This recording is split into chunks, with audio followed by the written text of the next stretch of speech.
Salam əziz dostlar, təkəbbürün müalicə yollarından biri də elm öyrənməkdir. Xüsusilə də nəfsin xüsusiyyətlərini, nəfsi tanımaq. İnsan öz nəfsini, özünü tanımalıdır.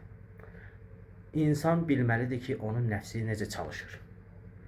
Və bunu bilən insan təkəbbürün oyununa heç vaxt gəlmir, oyunlarına. Məsələn, insan bilməlidir ki, bütün insanlarda demək olar ki, belədir. Nəfs daim özünü haqlı çıxardır və başqalarını haqsız çıxardır. Bu bir. Sonra, hər yaxşılığı özündən hesab edir. Hər pisliyi, hər səhvi də başqalarından hesab edir.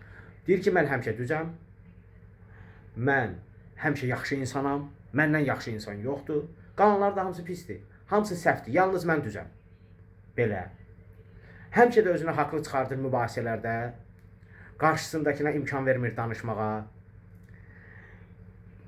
Ümumilikdə insan həm dini cəhətdən, həm mənəvi cəhətdən, həm də psixoloji cəhətdən bu növ biliklərlə silahlanmalıdır ki, bu təkəbbürlüklə mübarizədə qalib gələ bilsin.